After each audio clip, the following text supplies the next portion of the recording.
Hey boyos, Thaladin here. With Endwalker's release getting ever closer, I kind of wanted to make a video that was focused on people who might be newer to the game or people that had played intermittently throughout expansions and maybe hadn't experienced one whole expansion of Final Fantasy XIV from start to finish. If that's you, stick around because I'm going to tell you 5 things that you should know about how Final Fantasy XIV expansions work and what you can expect from Endwalker, not just when the expansion itself drops, but for the next 2 to 2.5 years afterwards, the kind of content and game that they're going to be making after that initial drop. One of the strengths of Final Fantasy XIV is that, and I can tell you this from playing the game for several years now, is that the Square Enix team is really good at keeping a consistent schedule for their patches, so much so that you can map out certain content years in advance to know when it's going to drop, within, a margin of error. Let's begin with how Final Fantasy XIV kind of arranges its patches. This is going to set the tone for the rest of the video, but it's also probably going to be the longest section, but I also think it's going to be the most useful, especially if this is your first Final Fantasy expansion. Final Fantasy XIV has a pretty definite divide between even patches such as 6.0, 6.2, and 6.4, and odd patches, which is like 6.1, 6.3, and 6.5. While this even-odd cadence kind of sets the tone for what each patch will have, there is some stuff that is shared between even and odd patches.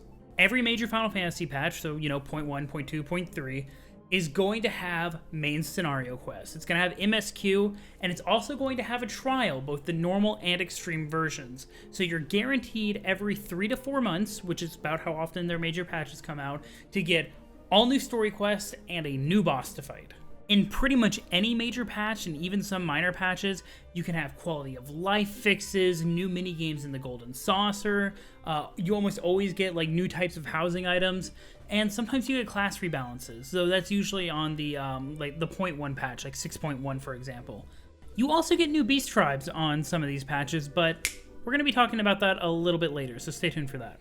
The 0.1 patch, just as a special call-out, is usually a heftier post-expansion patch because they usually put in different types of content and systems that they didn't really think would fit in the normal expansion, and also it has the majority of rebalances for classes because it takes place after the first raid tier. Okay, let's talk about even patches.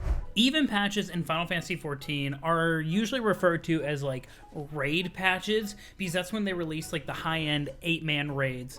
Like Pandemonium will be an Endwalker, for example. They usually do the normal mode and the savage mode side by side, though the first raid tier of any expansion, they stagger these out. The normal mode comes out 2 weeks after the expansion drop, the savage mode comes out another 2 weeks after the normal. I kinda wish they would do that for all the raid tiers, personally, but I understand why they don't. Each raid tier will last 2 major expansions. So the even patch where it drops, let's say 6.2, and the odd patch, 6.3. For both those patch sets, which is about 6 months, the raid tier will be relevant or current. And then the next tier of the raid will come out after that at the next even patch. When a new raid tier comes out in an even patch, there is also a corresponding item level increase because the raid comes out with new gear that has higher item levels, new tome gear that has higher item levels. All that stuff gets increased on even patches. That means even patches are pretty meaty as far as pretty much the entire player base, because it's when anybody who's a raider or maybe a more casual player or a crafter can all kind of up their game.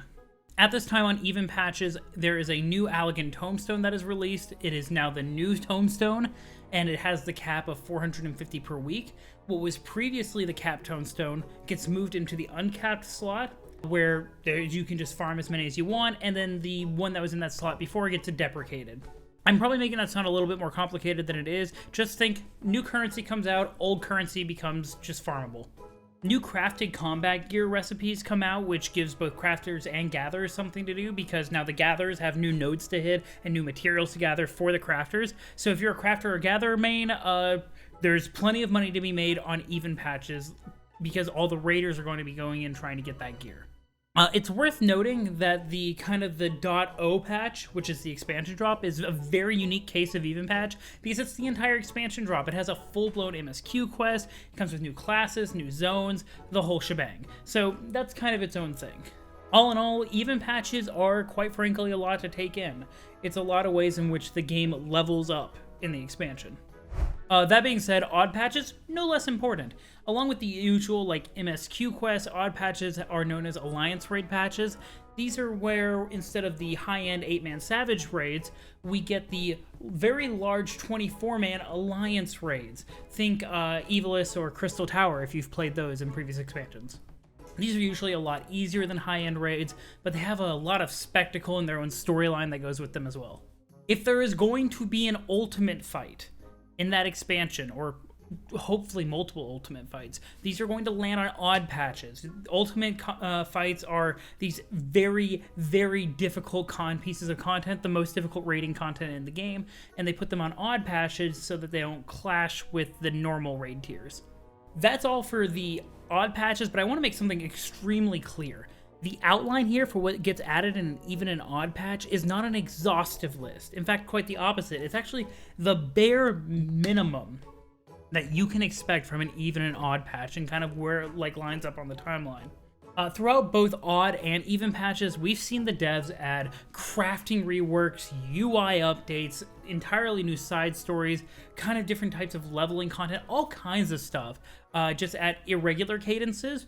This is just the set in stone, what you can expect and how you can kind of map out, oh, this is where the expansion is going. But I'll be talking about some of that really cool stuff that they add in the expansion, kind of a little bit more loosey-goosey, later on in this video. Let's talk about how the MSQ is structured. Final Fantasy XIV expansions prior to Endwalker have actually had a pretty set-in-stone specific strategy for how they structure their story or their MSQ, so that it tells something that is satisfying within the expansion itself and then throughout the patches from start to finish. Usually, the expansion drop has a full, satisfying story that has some loose plot threads hanging to be picked up on during the patches, setting up for future conflicts, or, you know, pressing questions that we get the answers to later. Following the major patches, starting with Point 1, these plot threads are usually pulled together into a more cohesive narrative, and it builds up momentum through the .1, .2, and .3 patches, and the Point 3 patch is usually the final culminating point where all of the major conflicts of the expansion that were introduced in the base expansion are brought together and concluded in fantastic style. The Point 3 patch is generally considered to be kind of the true ending of an expansion. After that, the Point 4, Point 5, and Point 55 patches are all set up for the next expansion as they start to introduce the central conflicts, and they do this so that they can hit the next expansion with the ground running. Like, they have a lot of the pre-work done, kind of the context set, and so that they can just dive right into the next expansion story nice and easy. It is important to note, Endwalker will be different. This was about general Final Fantasy expansions. Endwalker is an exception.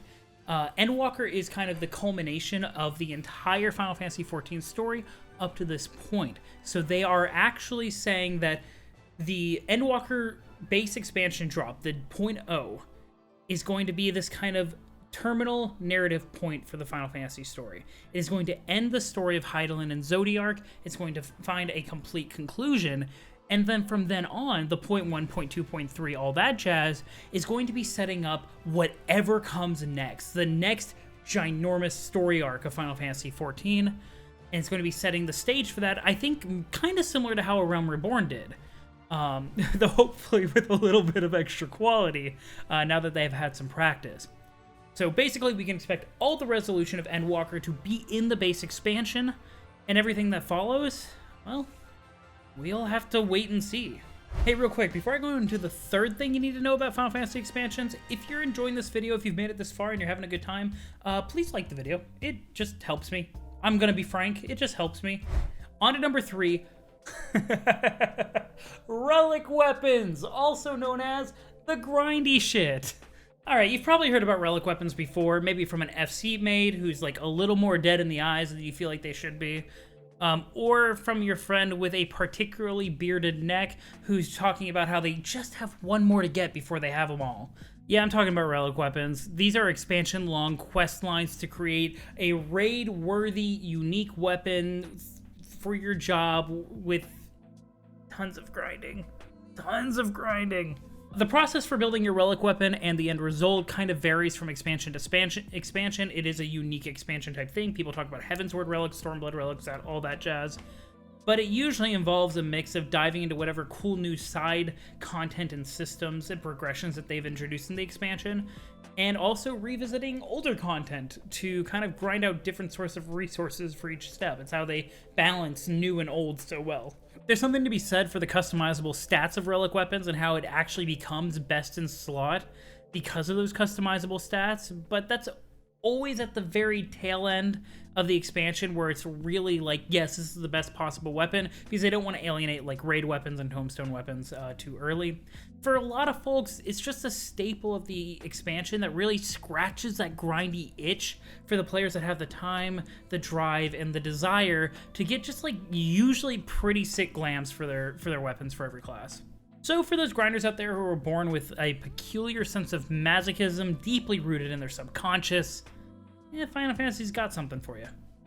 I've talked a lot about what's predictable about Final Fantasy expansions, so let me instead turn an eye to what is unpredictable. Let's talk about the Great Unknown and how it almost always helps you with things that you wanted to get done anyway. Every expansion, Square Enix experiments with new types of content, usually kinds that pool tons of players together in large groups to complete a goal. Sometimes they do this through crafting, like with the Ishgard and Doman restoration projects, and other times they pull them together into huge instance zones to explore and battle and progress, like in this completely separate leveling system, disconnected from the main progression of the game. Think of things like the Bosnian Southern Front, or Eureka, or Diadem if you prefer to remember things best left buried in the ground. And then other times, Square will add a type of content called a Deep Dungeon. This is your Heaven on High and Palace of the Dead that has its own story, its own leveling system, and its own set of challenges. These are all very different and unique types of content, but what I'm trying to get at is that you can expect Square Enix to add these unique things into an expansion that is completely separate from the MSQ, and it feels, well, different. But it's still relevant, fun, and most importantly, has an impact outside of its own little bubble. Bosja has a story that unlocks and spans an entire set of expansion patches and ties into other parts of like the Alliance raids, but it also lets you level your alt jobs from 71 to 80 while you're in there doing all this other stuff.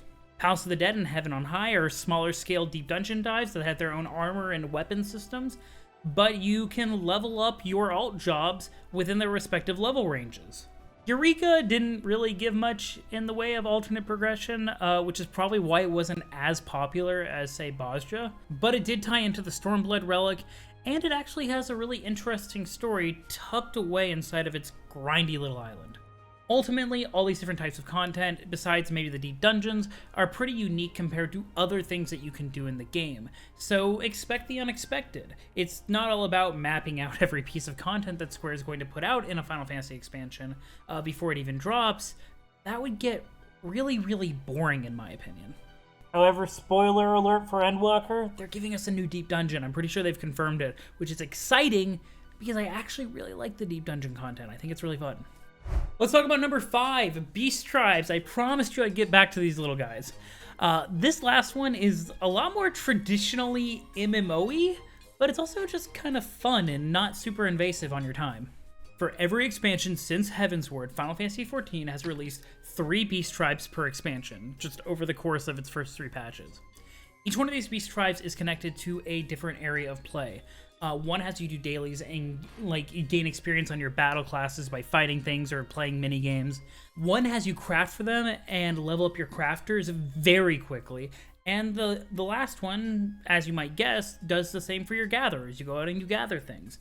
And as you level up these Beast Tribes' reputation, you unlock new story quests with these new friends of yours, and different items that you can buy from their vendors for unique currency that's given by the daily quests. Some of these vendor items are unique mounts that only come from the Beast Tribe dailies, sometimes minions, housing items, emotes based on this like group that you're hanging out with. Like you can get like an emote that's like associated with the culture of these Beast Tribes. It's really cool. It's a daily grind that's there if you want it, and the rewards are fun. They're not tied to player power or anything like that. And honestly, the rep grind is pretty mild. The daily quests for each of the Beast Tribes only take like, 5 to 10 minutes. per tribe, and the beast tribes are usually released one at a time over the 0.1, 0.2, and 0.3 major patches of the expansion. This gives you a lot of freedom to take your time and enjoy them for what they are at your own pace without worrying too much about like FOMO or having to be raid ready from it or anything weird like that. You're not going to be missing out on something critical, it's just there for you to enjoy it when you have the time. And if you get the Beast Tribe's reputation all to max for an expansion, there is usually a final Alliance Beast Tribe questline that sees them working together in like pretty funny and quirky ways to fight off a common threat. We didn't get this culminating questline in Shadowbringers, unfortunately, because COVID-19, it interrupted everything in the world, and they had to choose things to cut, and this was one of the things. But I'm really excited to see what they do in Endwalker. Okay, there we go. That is 5 things that you should know about pretty much all Final Fantasy XIV expansions, and I hope it kind of gives some insight into what we can expect from Endwalker over its lifetime. I hope you enjoyed this video. This was a really fun one for me to make, and I hope it's made you excited for Endwalker. It's actually made me more excited for Endwalker, which I didn't think was possible. Thank you everybody for watching. I'll see you guys in Eorzea. Bye!